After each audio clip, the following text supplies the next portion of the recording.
Night Radio's Kalulu presents Just Another Look. Just Another Look is an innovative, exciting, albeit decidedly provocative, yes, certainly controversial, socio-political analysis of issues of a local, regional, and international nature. Just Another Look is heard only on Night Radio. First aired on Saturdays at 6 p.m. with repeat broadcasts on Sundays at 9 p.m. You can catch us on the World Wide Web, www.nightradio.info. You can check out our Just Another Look blog. We're also on YouTube and Facebook. I am, of course, Keith Joseph. Today, dear friends, is Saturday. It is the 9th day of January 2021. Welcome to another edition of your favorite program, Just Another Look.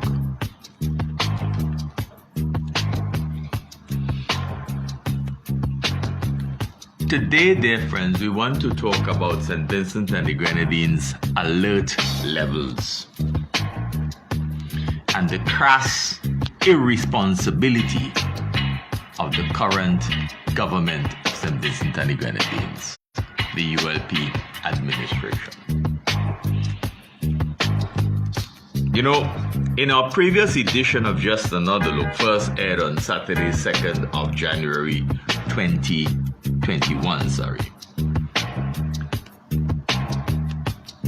we raised the issue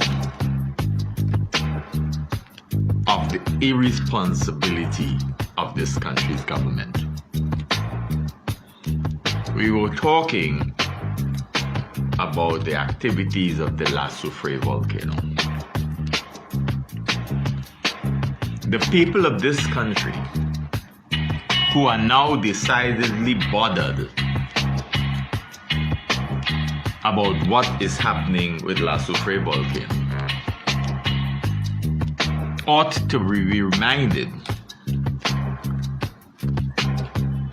that now that everybody is anxious to tell them all sorts of things about the volcano, all plans that we're putting in place for the volcano, those same people in authority ignored telling you anything about the activity that they observed on the 16th of November, 2020.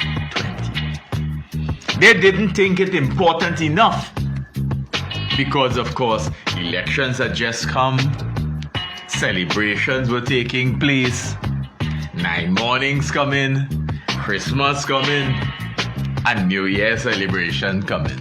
So they didn't think it important to disturb you from your normal way of doing things by telling you that they recorded activities on the 16th of November 2020. They didn't think they should disturb your 9 mornings and your Christmas celebrations when they had 8 activities recorded at Soufrière on the 23rd of December. Nobody seemed to have thought it necessary to send anybody to observe because it's 2 days to go for Christmas. Nothing can happen 2 days to go before Christmas, man. So we had 8 recorded activities and nobody thought it important enough to find a team and send them up to Soufrière so that people could know what is happening. No, you don't want to create any panic because remember, if you create any panic, you could get locked up. Right? You could get locked up. So we left it so. because we like it so, because that is good governance. Keep it away from the people until you have no choice. Keep it away from the people until you have no choice. There's a difference between communicating with people about what is happening in real life as opposed to putting them in a panic situation. There is a significant difference. That is why, for example, the Ministry of Health was making a comprehensive boo-boo about the COVID-19 until they realized that their internal communications capacity was so weak that they had to go and ensure that Theresa Daniel came and facilitated a communication program and aired it herself and presented it, and they had to go around the country. They recognized that then. But they're too big, too boastful to admit their own limitations. So the Ministry of Health, which we knew was making major faux pas at that time until they got Theresa Daniel in to facilitate a communication strategy and a delivery of those communications. That same ministry had problems with the dengue issue. That same ministry is now at the stage where, listen to it, your Minister of Health, your Chief Medical Officer, and your Permanent Secretary are all on 5-day quarantine because of potential exposure. You understand that? You understand that? The leadership of the ministry that is supposed to be in charge of health in the country, the Prime Minister had to be a joker. What manner of governance do you have around you, bro? So the point we made last week, very carefully, was that the government's approach to the Soufrière volcano reflects a level of irresponsibility that should otherwise be deemed unacceptable in a democratic country. But we like it so. So when NASA informs the authorities dealing with seismology in the Eastern Caribbean, that look, we're picking up something. We're picking up a hotspot from inside your volcano in St. Vincent and the Grenadines. That information is delivered on the 27th of December, 4 days after the date with the 8 activities. 4 days after that, remember, we're celebrating Christmas Eve, 9 mornings, 2 days, Christmas Eve, Christmas, Boxing Day. What are you worried about? Boom. The 27th, NASA sends this message. Huh? And then Trinidad people say, find a team to go up. But of course, what are we worried about? We wait for another 2 days to set up a team. Because you don't want to disturb anybody. You don't want to panic anybody. So it could wait. It could wait. And then on the 29th, boom, press conference. And just another look says, the level of irresponsibility of the government was further manifested in the fact that, when the comrade finds himself backed into a corner, he starts to look around. So the best thing was to get Professor Robertson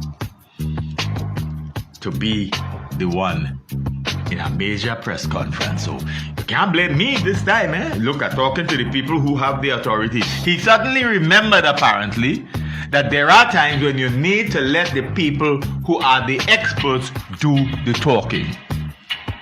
But we are saying as well, if you analyze it critically, it was also a face-saving device, because once you have it in that kind of scenario, with him controlling the lever and transforming it into one of his press huggins, you end up with him asking more questions than the journalist, and him telling asking the man, well, you know, Vincentians would want to know this, and Vincentians would want to know that. Why you didn't think about that since the 16th of November 2020? Vincentians want to know all of that. They want to know, among other things now, why was it kept quiet when we had the first set of activities on the 16th of November? Why were Vincentians not informed of the 8 activities on the 23rd of December? Why were we not informed about the activities or the NASA finding on the 27th of December? Why? Why did we not show enough of an interest to send a team up once we got the information that we had 8 activities on the 23rd? Why not? Why not? What was more important? The 9 morning celebrations, the Christmas Eve celebrations, the Christmas Day celebrations, the Boxing Day celebrations, or Vincentian people's lives? You see, we have so twisted people's minds in terms of politics that even some of those very people don't understand or don't seem prepared to understand when government acts irresponsibly. It is irresponsibility. Irresponsibility. This is people's lives. It's the same way that you get a report on poverty assessment between 2008 and 2018, and you don't think it's necessary to bring it out. Why? Because you internally believe it has to be peer review and all sorts of fancy things that it's supposed to go. Just another look at this. You were scared at what that kind of information would have meant to your chances in a general election. Yeah? And the opposition made a major boo-boo in keeping that information too long and not allowing Vincentians to have a full grasp of its implications for them and their quality of life and what we're supposed to be enjoying as quote-unquote development in St. Vincent and the Grenadines. It's irresponsibility all around. Irresponsibility in abundance. We don't have a sense here where members of government understand significantly the role of the parliament. Because we believe that all you need to do in these Mickey Mouse Caribbean countries, all of us in CARICOM are Mickey Mouse Caribbean countries, we're small dots. And when we thought that we'd have been committed to working better together because we're small, because we should be able to handle our affairs, we're fighting down one another. We're dividing the nation on the basis of the color of the political parties. Instead of being able to say, let's call a spade a spade. What we are doing here is not right. We could do better. Let us listen to one another rather than be anxious to respond bitterly to what each other is saying. We've not changed. We're the same old colonial regime. All that has changed are the members who sit in the parliament. It's the same old colonial attitude. Divide and rule, and then claim that we are representing people. How are you going to parliament to represent people when you didn't discuss what you're going to parliament to discuss with them? How do you do that? You have taken it upon yourself that you alone know what is good for your constituents. Isn't that what most of the parliamentarians do?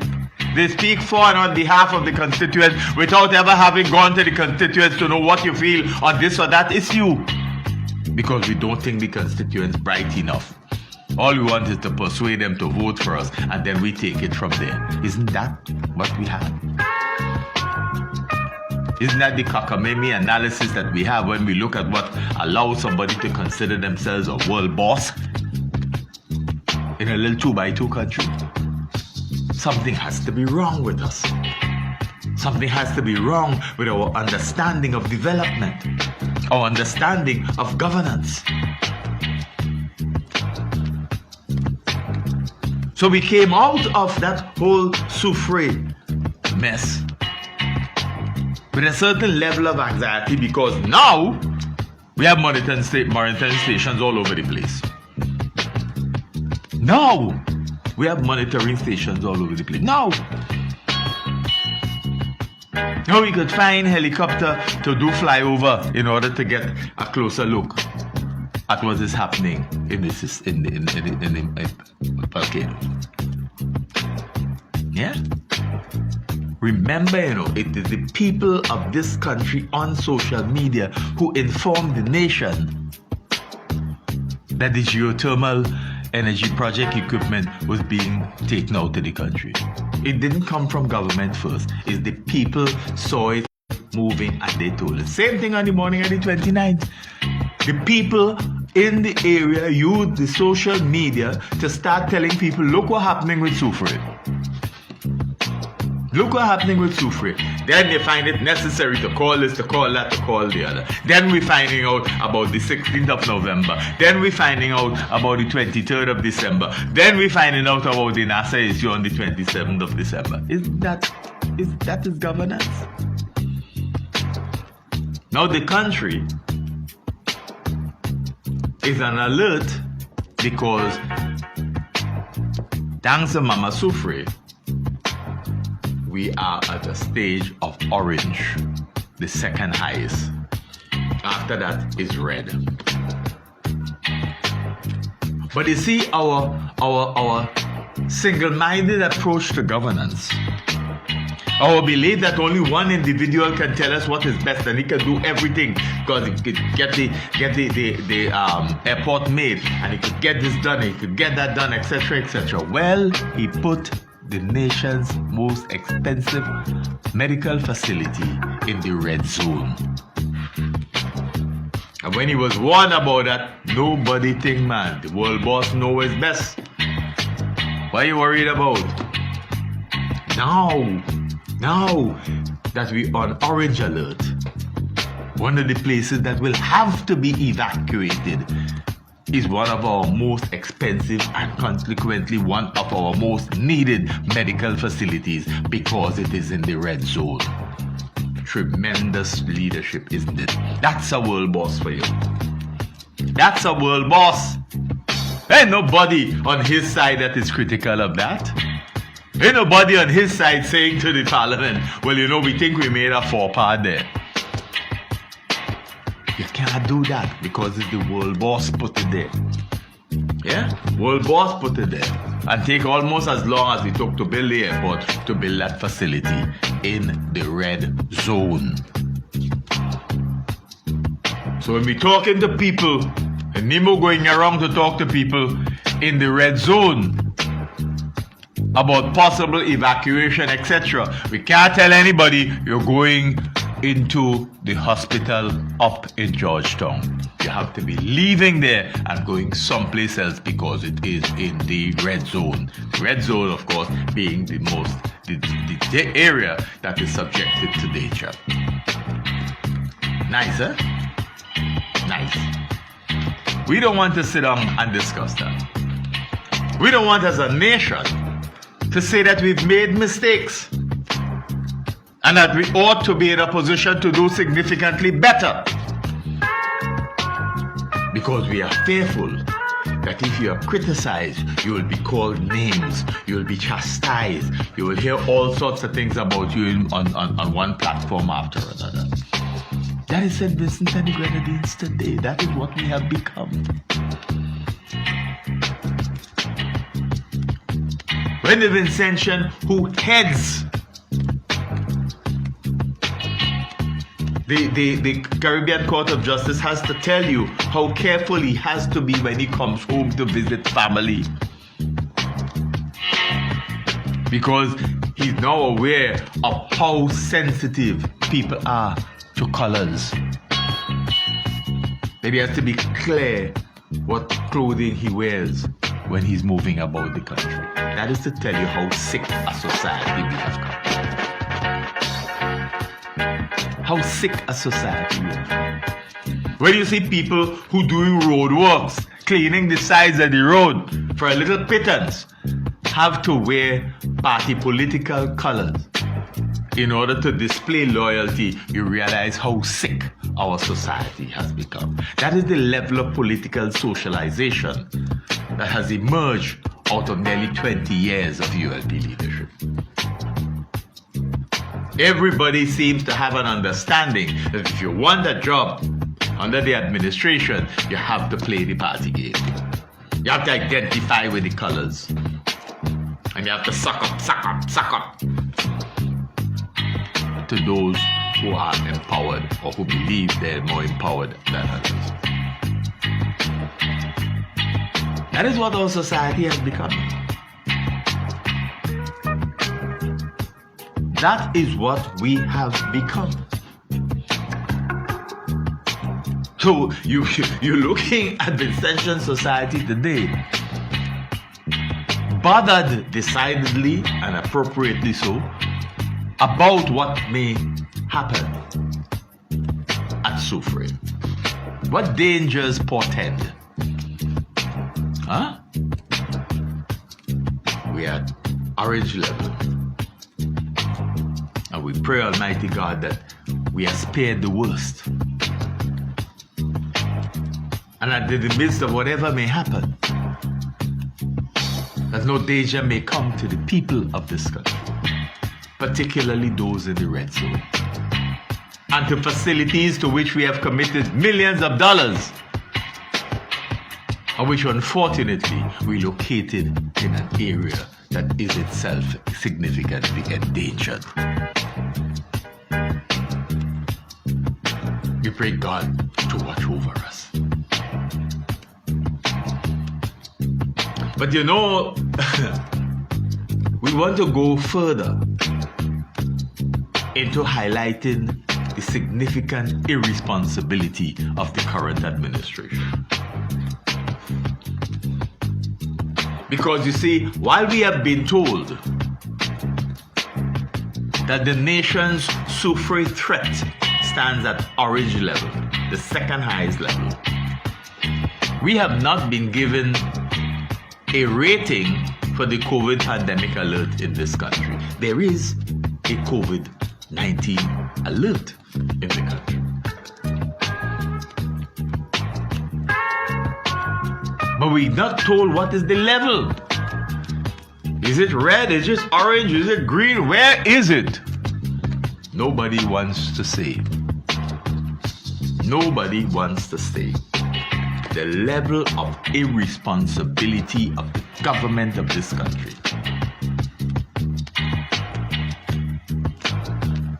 has essentially led to where we are today with regard to COVID-19.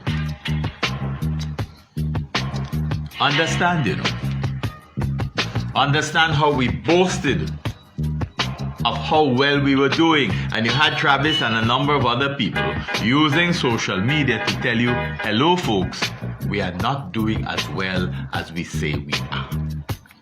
Right? For some reason, our belief that God is a Vincentian somehow translated into believing that COVID really can't do us anything. You may recall on this program, we said, without fear of contradiction, nobody has been able to explain to us in St. Vincent and the Grenadines how it is we have been so spared with the COVID-19. We said that very, very early. It is one thing to have good fortune. It is one thing to say, give thanks to God for guiding and protecting us. It is another thing when we examine what has been happening in the country and the laissez-faire attitude that ultimately came to the fore to take the initiative to investigate and analyze why it is we were so spared.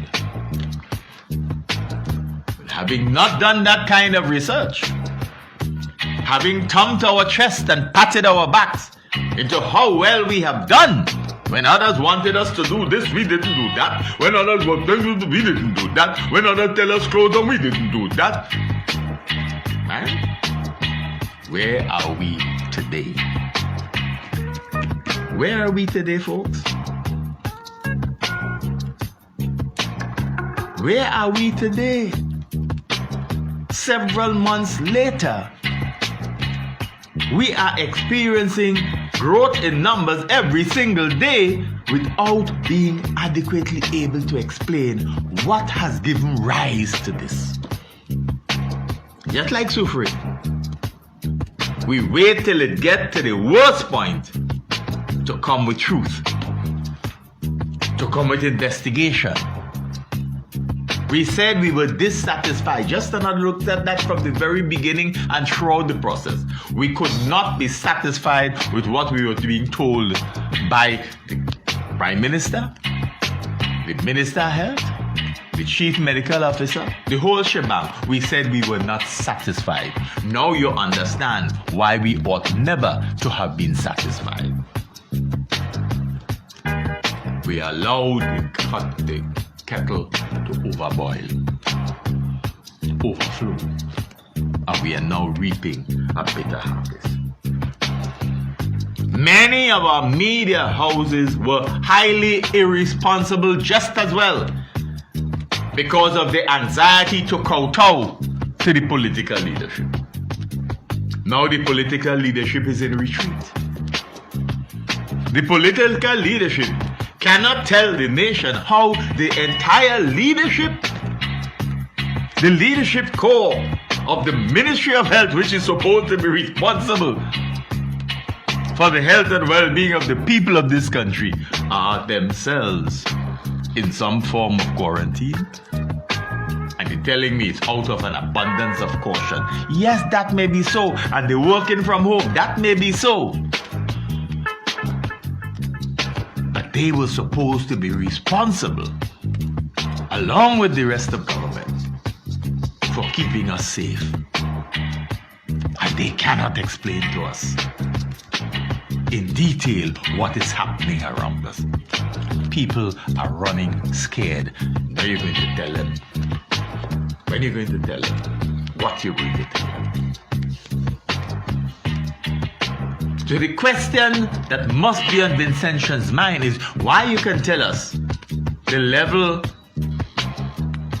of alertness with regard to Sufri being orange, but you can't tell us what is the level of alertness for the country with regard to the COVID-19 pandemic. Vincentians want to know why. Why is it that this nation, St. Vincent and the Grenadines, is today experiencing seemingly inexplicable growth in the number of active cases? Nowhere seems to be in lockdown. We have no major alert level regarding the pandemic in St. Vincent and the Grenadines. The world boss, the world boss can't talk. He can't talk. That is what has happened to us, you know. Suddenly, people are wearing masks just about everywhere, and it has nothing to do with advisories from the Ministry of Health, or from the government, or from Papa. People have taken to masks like never before because they know that something has gone wrong. They know and feel that there is nobody really in control.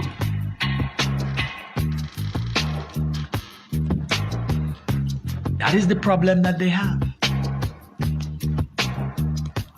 The people who are supposed to be most protected are the people who are supposed to be leading the process. And then you tell me that 3 of them at home for 5 days under an abundance of caution. But they're working from home. Don't worry, they're working from home. So presumably they have all the files home, right?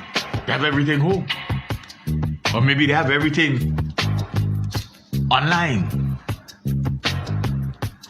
Because we have so many computer systems that all government information is available to everybody else wherever they are.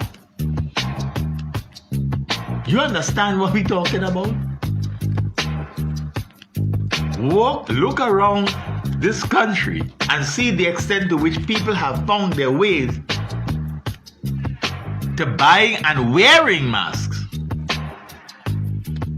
because they are now very, very, very scared. Right?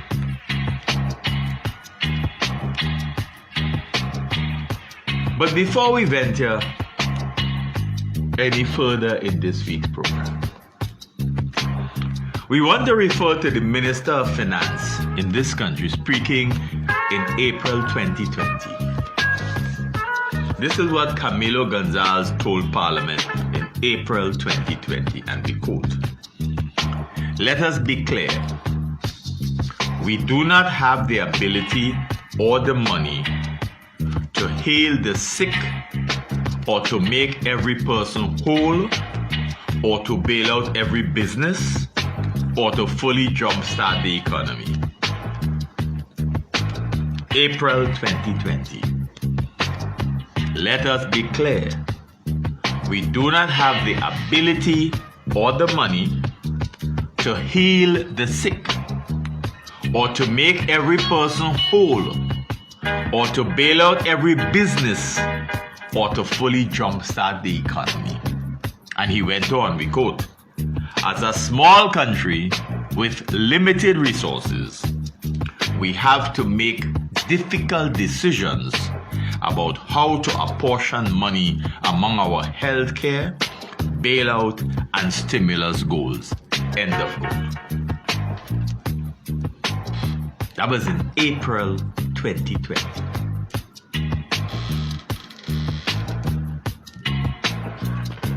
But Vincentians have soon enough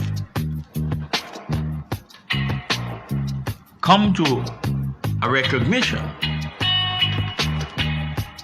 that the same Unity Labour Party administration, whose Minister of Finance uttered these words in April, that administration felt sufficiently confident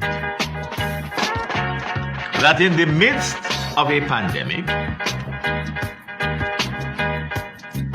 we could have afforded general elections on November 5th of the same year. In the face of the pandemic,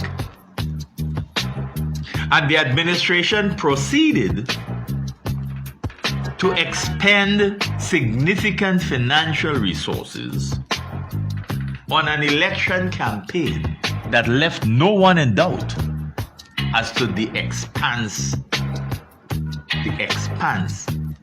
of its political largesse and its political war chest. You saw it in the number of billboards, in the number of advertisements, radio, television, in their social media activity, in their rallies, in the transportation system. You saw it in a manner that left the old people saying the likes of this we have never seen in our lifetime. So the heavy expenditures seemed to run contrary to what many expected given the challenges facing the Vincentian economy. So we rush to make sure that we could convince the electorate for political reasons, don't worry, because we have the Mill coming. We have the View coming. We have the Marriott coming. We have the Holiday Inn Express coming. We have Sandals coming. Don't worry. Yeah? While some were saying, hello, are we selling our patrimony? Are we really looking after the interests of Vincentians, or are we facilitating a selling of our birthrights?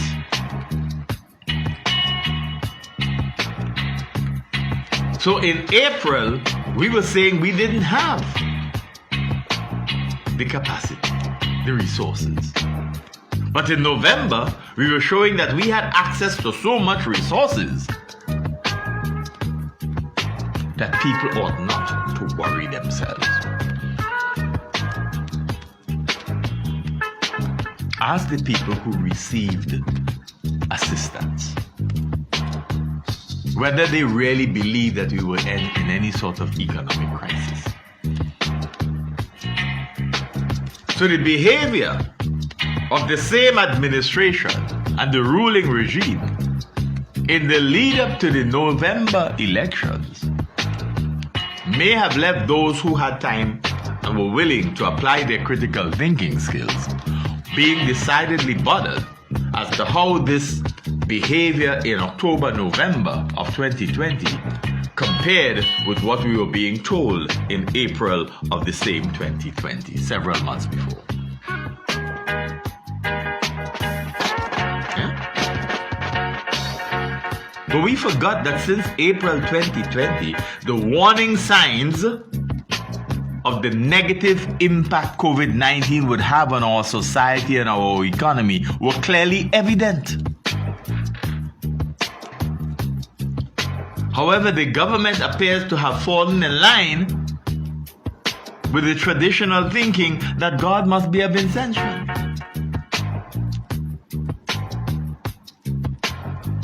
There was clearly a rather relaxed approach to the application of the prerequisite protocols for COVID-19. We became, remember, Barbados is one of the major lights of tourism in the region. And we were able to show how much better we were in dealing with COVID, that we had flights coming in from America, from Miami, one of the hotspots in the United States, before Barbados approved it. We were so sure of ourselves. And it didn't matter that when the flight started coming in, we saw 11, 11, 11 COVID cases. We didn't seem to think that we ought to have paid much attention beyond the contact tracing. So that now we are talking about local spread. They're not telling the people where the local spreads are. So in a press conference, the chief medical officer recently says, well, we have 7 in one cluster, we have 5 in another cluster. Then she went on to say, how many, we could do the maths there, because I did say we had 16 overall, that should leave with 7 and 5, 12, etc., etc., etc., right? So, if you find a cluster, what are you supposed to do with it?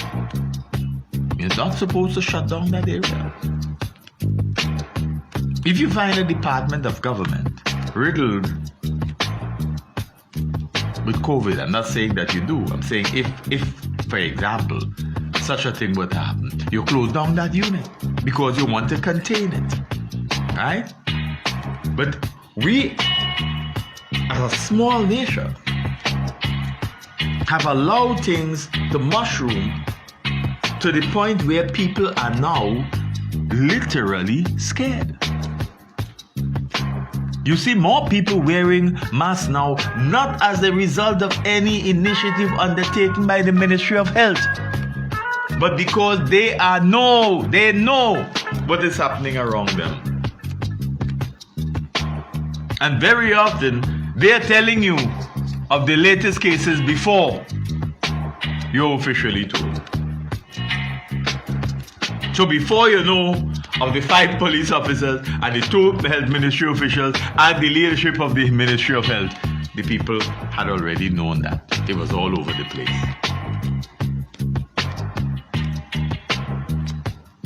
It is irresponsible government. You see, during the course of 2020, instead of insisting, monitoring,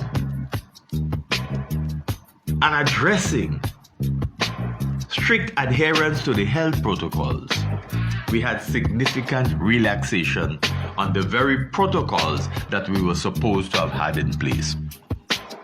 Now we let the cat out the bag. We're hearing, some hotels and guest houses have been allowing visitors or allowing quarantine people to go out and do things. Now you're hearing it, right? That is information that our monitoring teams should have had in the public domain and in check months ago. Now that the spread is all over the place and moving, and every day you're getting more numbers. Now you're hearing about the intransigencies of some institutions relative to the protocols that were established. And it begs the question, was it a friendship game? Was it that the authorities did not put in place significantly stringent measures to ensure? Now you're hearing talk show hosts saying, leave them in the place, ensure that they did this. They weren't saying that some months ago. They weren't saying that some months ago. They were part of the relaxation. But now that the numbers are growing, and we're not getting a sufficiently comforting explanation of the growth, we are beginning to go closer towards the panic button. Alright? Today, several months later, dear friends, we are reaping the results of our seeming intransigence.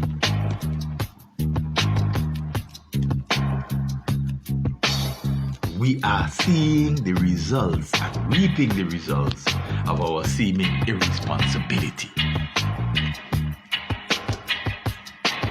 We do not recall, it may have happened, it's just that we do not recall the nation's health authorities and NEMO ever coming forward during the period between the announcement of the date of general elections and the period through to Christmas Day 2020 about strict adherence to the health protocol.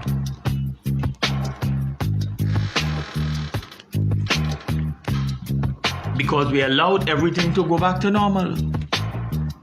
We were so sure of ourselves, knowing that people were coming home for Christmas, knowing that yachties were in movement, knowing all these things,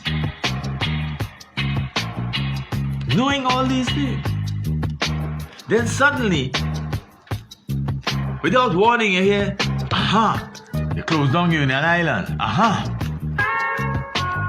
Then you start getting vibes about Mustique. Understand? When people start getting bits and pieces of information, you may start out by saying it's rumors and gossip, it's fake news. But when a few days later, it is corroborated by the government in a formal way through presentations by the Ministry of Health or by NEMO or by the Prime Minister, then that gives a credence to the rumors and the mechanisms used by people to get the word out. They say, you see, what did we tell you?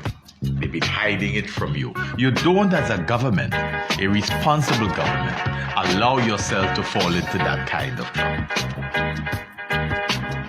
That's why some people are making sure that they remind you, as they've done in the United States, about Trump's attitude towards the protocols, as to DeSantis in Miami, in Florida, reproach to the president in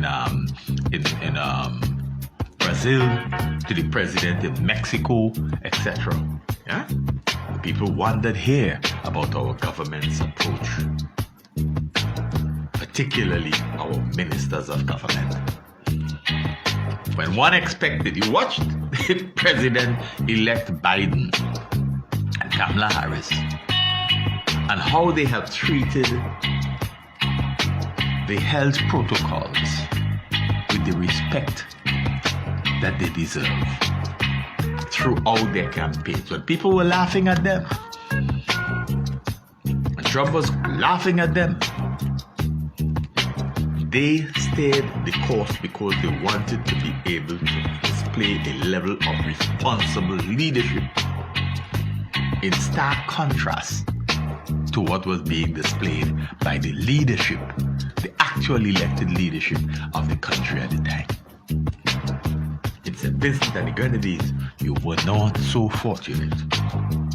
The leadership of the country is not first and consistent in terms of displaying adherence to the protocols in the public domain, as far as many of us may have sought to interpret it. It didn't come across as if there was enough attention being paid to it. If you lead by example, others follow. But if you decide that we good, and they wanted us to lock down and the this and the that, then this is what you get. Okay? Indeed, one would have expected that given the experiences of Jamaica and Trinidad and Tobago, with local spreads after their respective election campaigns, that this country and a responsible government and a responsible set of ministries overseeing health would have learned from them and insist that our health authorities would have been on the ball. Instead, we dropped the ball. We dropped the ball. We dropped the gear bag. We dropped everything. We did not only encourage rallies, commonly considered in many countries to be quote-unquote super spreader events, but we then promoted and encouraged 9 morning gatherings. We encouraged lighting up ceremonies, and in those activities did not insist on the wearing of masks, on social distancing.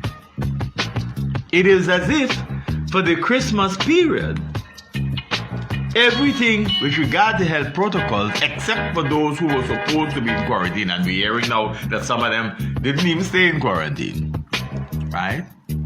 Were all over the place. Christmas.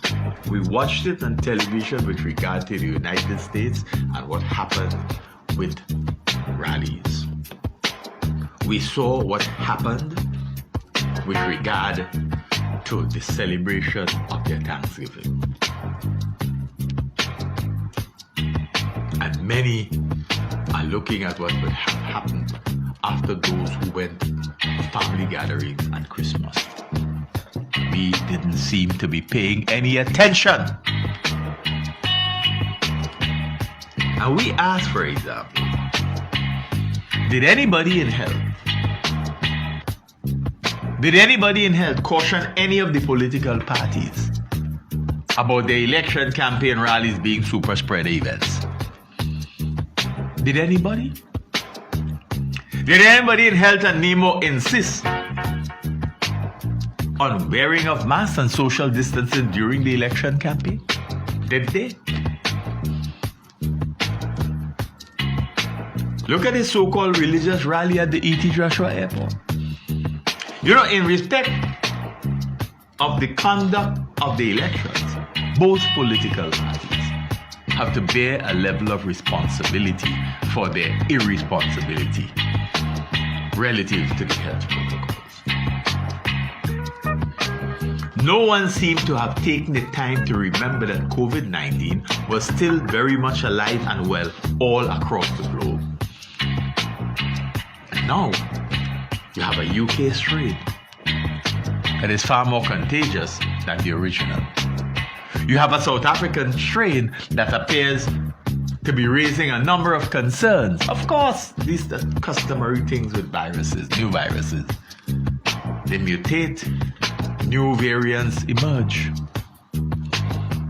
But here in St. Vincent and the Grenadines, we let our guard down completely. And now we are paying a heavy price. The way the numbers are going, you ask yourself, how long will it take before our frontline workers find themselves overwhelmed? By our hospitals and clinics, how long will it take before they are overwhelmed? That is a challenge that we have currently.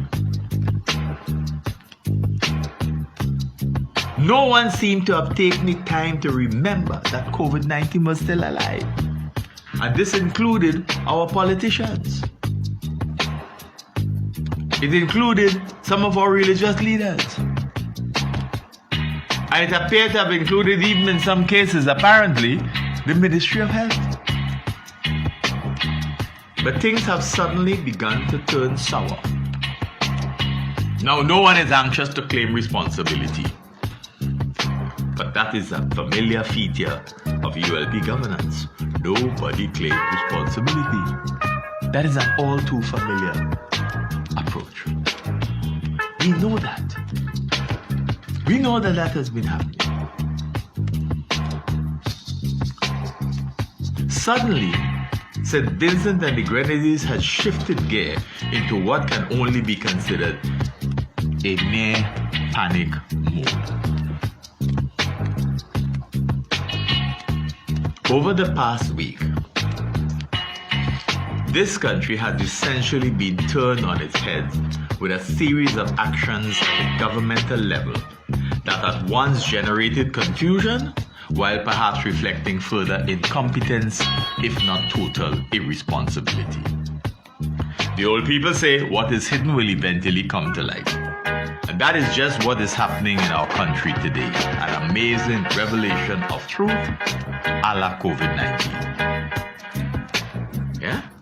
But for us, from a health perspective, including one's mental health status, the most disturbing fact is that now we have the seemingly vicious expansion of COVID cases mixed with dengue cases, mixed with Mama Soufre's effusive eruptions on the other hand.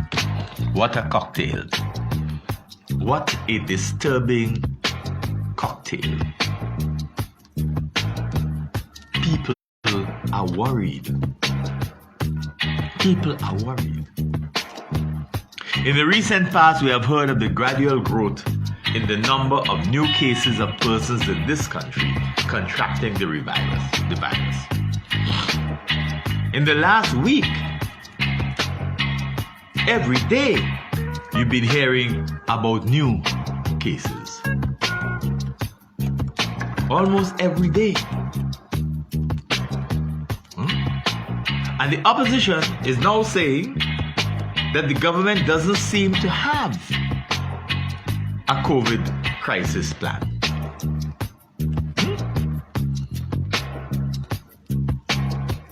And we're talking about perhaps getting the COVID-19 vaccine by March. But the fact of the matter is that the numbers are growing. And this is simply stunning because only recently the government was thumping its chest on how well it had managed the pandemic and chided those who wanted us to shut down the country. They don't understand how countries run. They don't understand. But those who understood are now the ones who seem to have difficulty explaining to us what is happening. So if your Minister of Health, your Chief Medical Officer, and your Permanent Secretary have had to step back for a period of time out of an abundance of caution because they may have been exposed, then you understand the state of our health preparation. On the 31st of December, All Year's Day, even as many Vincentians somehow believing that we had escaped the worst of the pandemic, eagerly trekked to their home to prepare for the annual All Year's celebrations, they were suddenly treated to an announcement by the security authorities here that, boom, all planned entertainment activities were immediately suspended. All Year's evening. But what was more remarkable was that the announcement said that they were postponed until the next weekend in the first instance, which is this current weekend. So clearly, their own interpretation of why this action was being taken on All Year's evening, one was not really properly thought through. Because why were you suggesting that they were postponed by 1 week in the first instance? What do you think was going to happen in that 1 week? If it became necessary for you to address the matter on All Year's Day and the evening, what was it about the COVID information that the authorities had that suggested to them they could tell the nation, don't worry, it postponed only for 1 week in the first instance? That is the level of irresponsibility that we are talking about. Right? But you have to understand that on the 5th of January, Senior Magistrate Ricky Burnett ruled a no-case submission in the case of Jayandra Jackson. And Eyewitness News reported on the 6th of January, and we quote, in handing down his ruling, the magistrate pointed out that with every case that comes before the court, the law and rules of evidence remain the same. So it cannot be that because COVID-19 is a pandemic that somehow the court should adjust to respond to the pandemic. He went on to say, now the court recognizes that COVID-19 is a relatively new virus. But if you are going to prosecute persons for breaching an order, you have to realize that you must satisfy a court, not the Ministry of Health. You must satisfy a court, not the Ministry of Health. End of quote. So you have an understanding what is happening here? You understand what happened here? Jackson was held up for breaching quarantine rules. And the government side could not provide enough evidence to satisfy the court, and the court ruled that they had a no-case submission. But of course, like so many other things, the ministry, the government said they're going to appeal. Appeal what? Appeal what? The decision of the magistrate is a serious blow to the ruling regime, but also highlights some of the loopholes in the way in which we have done things since and under COVID-19. You see, we have a feeling that we could just do anything because we were able over a weekend to decide, hey, we'll put up what just another look called the New Grenadine tax. And then we have to remove it. You have to remove it because it was not thought through properly. So we do these things because we have, quote unquote, as Jen Jackson used to say, power. Yeah, power. But there are laws. And thankfully, there are magistrates and judges who are prepared to abide by the law, as Justice Esco Henry did in the case of the Public Service Union versus the Public Service Commission, as she recently did in respect of the Bigger Bigs case. They are applying the law dispassionately, as it ought to be done. And what we need to be looking at is, what does it say about those who govern?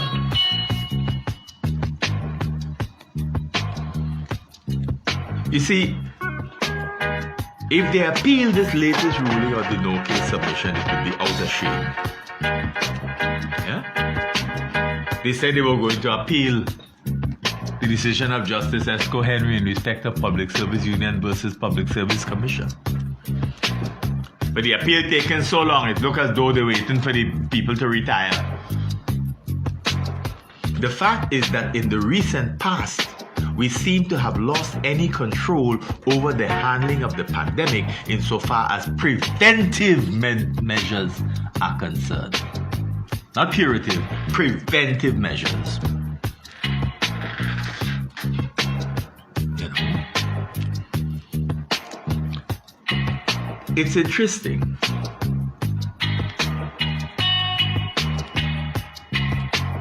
When Eyewitness News reported the issue of the postponement of the activities of Olia's Day, it noted, quote, the development comes as the Health Services Subcommittee and the National Emergency Management Organization confirmed that cases they found a recent cluster of local spread. At that time, it was 6. Yeah? And Olia's Day. Right? Since that, it has grown significantly. And we're only in the 9th day of January. Interestingly, and rather ridiculous, is the fact that given the declared reason for the decision to stop the fetes on the 31st of December, it is impossible to understand how the authorities could have at the same time announced that they were only postponed for a week in the first instance. It is the way in which we have come to do things in this country. So as fate would have it, the situation has grown so much worse that no one expects any such activities to take place this weekend. In addition, we have had a change in COVID protocols.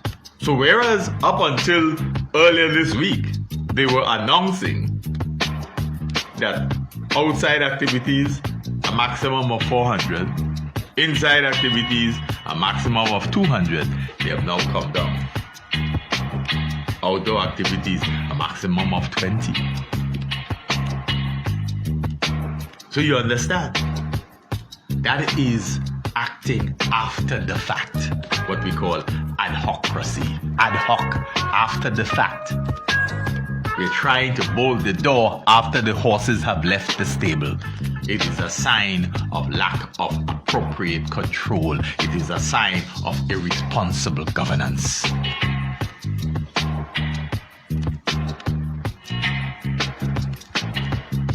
You see, Eyewitness News quote the Prime Minister. Quote, there is no need to panic.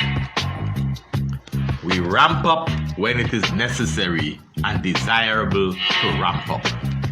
And we relax the regulation when that is also required. So this is just another stage in the process of dealing with COVID-19. End of quote. As the Prime Minister, they quoted, we ramp up when it is necessary and desirable to ramp up. This is just another stage.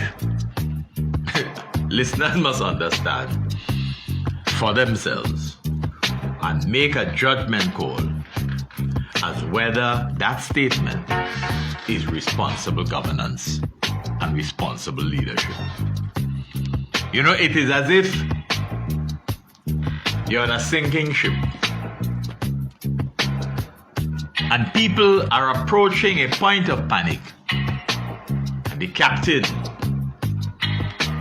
takes to the megaphone and says, "People, do not panic until I give the order to panic." That is how the Prime Minister is sounding. Do not panic until I give you the order to panic. The people, a few weeks ago, were the ones to reveal activities on Soufriere by social media, only to find out from one of his press huggings that activities started much long before that, since the 16th of November. Don't panic until I give you the order to panic. That must be because he sees himself really as a world boss.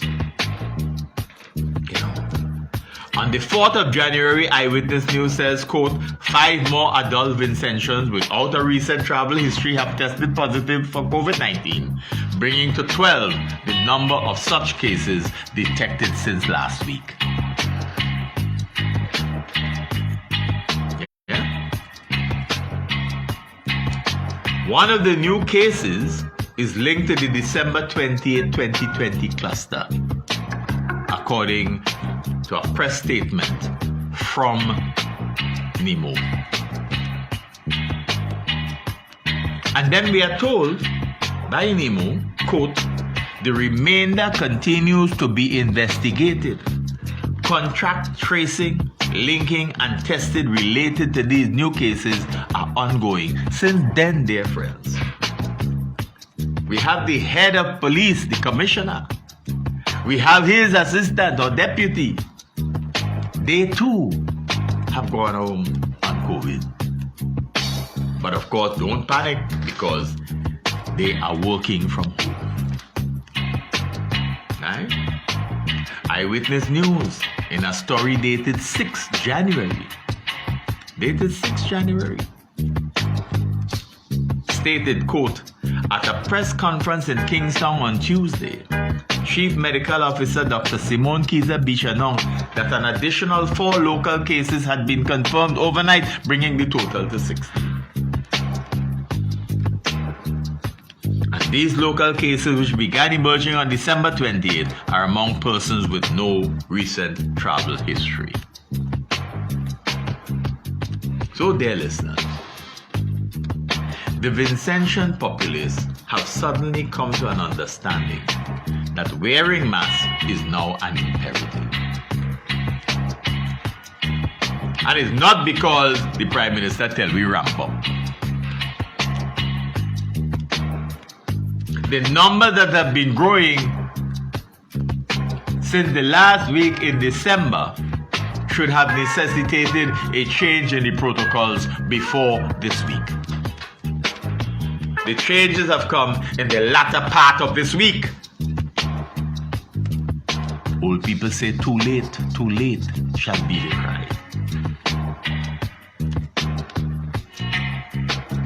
Contrary to what happened before, the people of this country have taken interest in what the health authorities were saying since early 2020. They're now taking it on board. But they're not taking it on board because the health authorities tell them. They're taking it on board because they are hearing the numbers. They are reading the stories. And they're getting information before they are officially brought to you.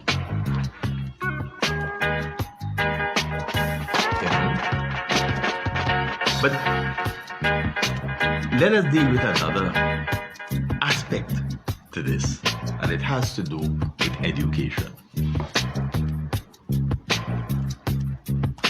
This country's government has been selling the nation the fallacy that there has been some sort of education revolution. That concept, rather nebulous, has never really been defined. And the details of the so-called education revolution have never really been spelled out. In a recent statement on television, we heard of the closing of schools, or the non-opening of schools as scheduled. And the schools were scheduled to open on the 4th of January. When did parents get a sense of school not opening? Over the weekend before. Over the weekend before. Yeah? That's when they found out. Right? So, when did the government know that it was not going to be able to open schools on the 4th of January? You saw what was coming, and then you decided suddenly you're not opening schools. But for that first week that you did not open schools, you did not have anything in place for the children who were expected to be back in school on that time. One would have imagined that the new Minister of Education would have been on top of things and would have been able to say that when we're talking about schools not opening, we have a policy and a program in place for the e-learning that we were talking about that was supposed to be attached to the delivery of tablets to the nation's school children. So it is a bit disturbing to hear Minister Curtis King, himself a long-standing educator, finding himself fumbling at this new job, at this particular juncture. Because let's follow the sequencing. In December, you saw it increases. Late December, you saw it increases in the number of cases. You know school was scheduled for the first week in January. One would have imagined that proper planning, would have said, listen, we found ourselves in the midst of COVID having to shift towards e-learning. Where are we with e-learning? Because we all know when the US sneezes, when the advanced industrial nation sneeze, we catch cold. So when we saw the second wave hitting all over the world, we should have known and should have been prepared, but no, we weren't. So now, after the fact, we've not only had to postpone the first week, but in the middle of the second week, you are now saying, well, we will not officially start on the 11th in face-to-face mode, but we will start on the 11th of January in online mode. But just exactly how many schools, how many teachers have prepared programs that will allow them to competently and confidently conduct meaningful classes on the 11th and indeed throughout that first week? Just another look stupidly suggests that there will not be any meaningful e-learning programs impacting the nation's school children before the end of January. You know who will benefit? Those who had the job of preparing people for the CPEA last year and who had to bring the children back and organize them, and those who were preparing people for CXC came. they're the ones who will likely be beneficiaries because there may be things in place. The others are facing major challenges. They have no choice. They weren't prepared for it. So here you have a new Minister of Education who should have known better. Saying that, the primary schools will go into a system and use what the Ministry of Education has taken on board since last year, which is Microsoft Teams, Microsoft Classroom programs, etc. And the secondary schools, well, of course, they will have to use what they have been using because, if you recall, under the same government, when the crisis hit last time, and they were trying to find an appropriate platform, many principals were telling, well, we really didn't wait on you, Some of us went to Zoom, some of us went to Microsoft Teams, some of us went to other forms, etc., etc. That's what has happened. And so the new minister finds himself saying, well, for now at least, they have to stay with those because that is what they already have in place. And so you're seeking to reactivate that. But reactivation and the training of teachers to do that adequately is not like making coffee. Add hot water and stir. It doesn't work like that. It requires patient application of fundamental principles.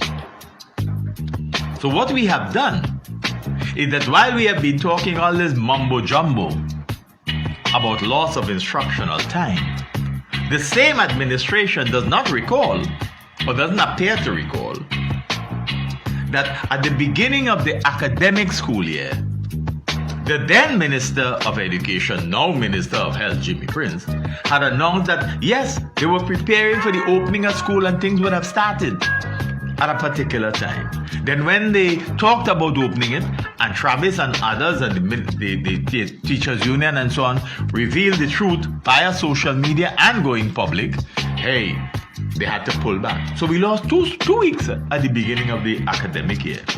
And then the responsible government that we had virtually took away a week for independence. And then guess what? After that, we took away almost a week again for elections. This is the same government whose Ministry of officials are always talking about loss of instructional time. And Curtis King, who just became a minister and who was in the hot seat as a principal and who should know the system, knows that this will not work well in this first week. It will take 2 or 3 weeks before you get the system up and running. So how in God's name are we seeing responsible governance? How are we supposed to interpret that as a government that cares and loves and understands and puts in place appropriate measures? You heard the president of the Teachers Union articulating a position recently. There has not been a policy framework established for e-learning in St. Vincent and the Grenadines.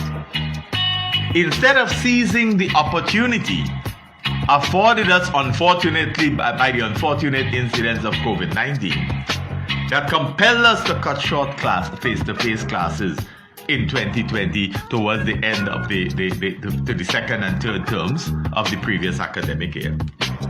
Instead of using that opportunity to create a small grouping, a task force that would have been mandated to prepare an e-learning policy framework and program for any eventuality, we did not. So here we are. If we use the Prime Minister's words, ramping up when it's necessary and desirable, we're ramping up in stops and starts.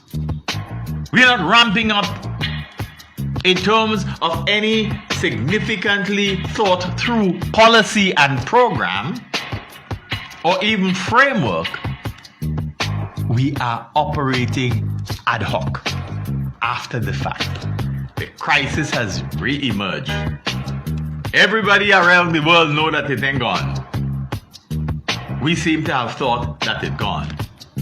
And now we're back where we started in 2020. Isn't that amazing? And how is that responsible government? How is that good governance? When do we believe as a people we need to hold our government accountable? When do we as a responsible people say to our government, do you understand that Parliament is part of government? And that as a consequence, the members of the opposition have a right to be part of that decision-making process. Not just for you to sit on the other side and laugh after their ideas, but to take them on board. That there are times when, not just when you want money, and it justifies and they come out laughing and say, they didn't have a choice, they had to go with us. It's not like that. Sometimes you need to take other people's ideas on board. For the good of the nation, for the unity of St. Vincent and the Grenadines, it is an imperative that we make things work. Unity will not come from politicians calling for unity. Unity will not come from religious leaders who themselves have been part of the partisanship and political partisanship in the country. And they know themselves. Unity will come when the people of this country apply their critical thinking skills to reasoning and understanding truth in the society. Not allowing ourselves to be fooled or conned. Not allowing ourselves to become the pappy show of talk show hosts because they have nothing better to do. But to seriously recognize that St. Vincent and the Grenadines belongs to all of us and that we have a right to make a significant and meaningful contribution to its development. And we must do so without fear of political partisanship. That we are people, we are human beings with a capacity to develop ourselves and develop each other. And we have a responsibility to successive generations to do better and to cast aside the nastiness of partisan politics and to say to our leaders, we will hold you accountable. We will hold you accountable. What we have now is cockamamie style leadership. We appear more interested in how we look on the world stage. We appear more interested in just about everything else that makes certain individuals look good. And yet we claim that we are responsible for the whole nation. Since we have given the children those tablets, what has government done to show the parents and those children that it was not just toys we were giving you,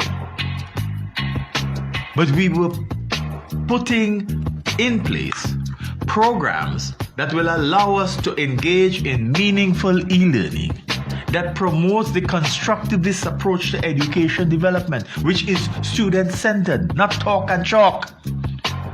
That students have a part and role to play in their own education. It is not to sit down and just regurgitate what a teacher tells them, but to participate more meaningfully by individual research, by independent research. Paulo Freire, the great educator from Brazil, in his Pedagogy of the Oppressed, informed us that we begin with where people are if we are serious about adult education. If we are serious about any form of education, it is important for us to know where people are and to work with them to move onward.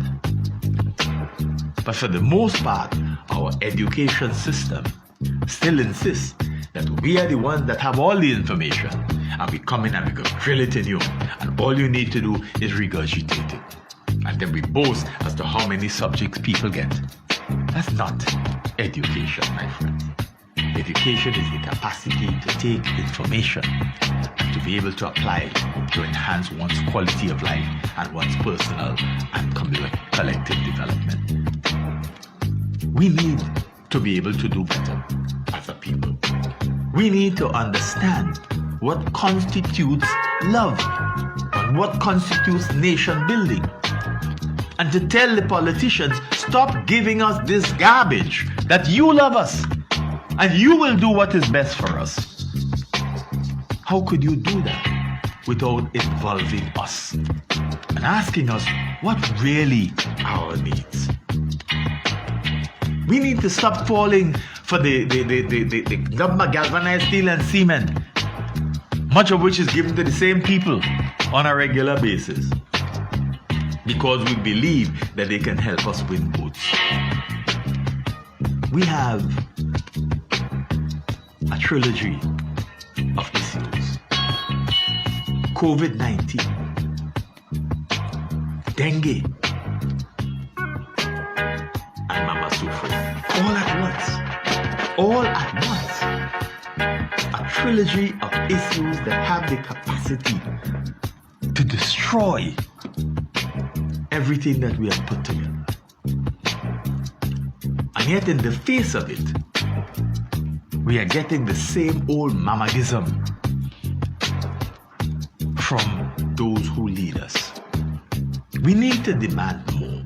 We need to demand more respect. We need to determine exactly what we want for development in St. Vincent and the Grenadines. Yeah? So the tablets are not just gifts. The talk of applying e-learning and asking children to do it at home when the parents are at work, and the teacher is not really able to account for who is or who isn't in class anymore, because we don't have a proper system in place for e-learning, for home study, utilizing very tablets that we have given them. And as Robinson pointed out, the head of the Teachers Union, there are still places where there's no connectivity. There are still education institutions where there's little or no connectivity or consistent connectivity. How have we addressed those problems? But we're trying to tell the people as a palliative, hey, don't worry, we have this thing planned. It's the same way when somebody asked a question at the press conference with Kizza Beach and they recently, and they asked, well, what are the plans for this and that? They said, yeah, we have plans. And all of the follow-up question really should have been, so when is the nation going to be told those plans? Because you could plan. But since we are the ones who are in the hot seat, we need to know what those plans are long before, not after the fact. And so far, we have adhocracy for governance. We have a level of irresponsibility in governance. And if the leadership of our country believes that what is being put before us in any way relates to good governance, then we are in trouble. The most difficult thing to find in this country over the last 19 and a half years, almost 20 years of ULT administration, is truth. What is truth? And many of our talk show hosts are not looking or interested. One grouping recently going through newspapers, I saw a heading of a letter to the editor written by one Hugh Stewart, and one person asked, one of the persons, talk show host, who is Hugh Stewart? Who is Hugh Stewart? That is where we are. We need to be sure that our talk show hosts take their responsibility and their contribution to this country seriously. It's good to have fun. It's good to have entertainment.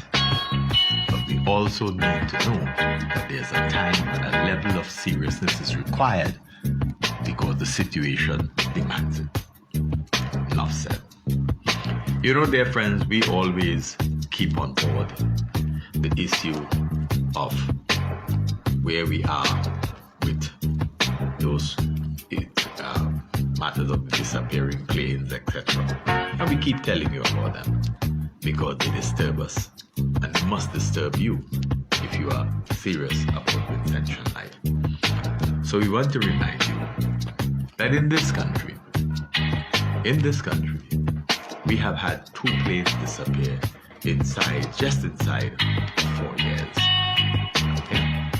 J8 VAX disappeared in 2006. Disappeared. There's 5,118 days since its disappearance. It disappeared on the 19th of November 2006. Yeah? Piloted by Dominic Gonzalez with Rashida Ibrahim. And then, dear friends, 3,809 days ago, 808 days ago, we had the disappearance on the 5th of August 2010 of J8SXY, piloted by Stuart Shagron, called out on a mercy mission. And then we remind you, as always, that on the 19th of September 2008, Patricia Bowman was crushed to death in her car on her way to work. Crushed not by a car accident, not of her own volition, but of debris from somebody's wall collapsing on her car. Crushed to death. Crushed to death. You meet her husband Albert any day. Ask him about the administration of justice. And we look at our array of lawyers, you know. Some are doing better than others, but they're all lawyers. And you ponder whether at the end of the day, just how many of them are human beings. Enough said. You've been listening to another edition of Night Radio Callaloo presentation, Just Another Look. Just Another Look is an innovative, exciting, albeit decidedly provocative, and yes, certainly controversial, socio-political analysis of issues of a local, regional, and international nature. Just Another Look is only on Night Radio, first aired on Saturdays at 6 p.m., repeated on Sundays at 9 p.m. Catch us on the World Wide Web, www.nightradio.info. Check us out on Facebook and YouTube. I am, of course,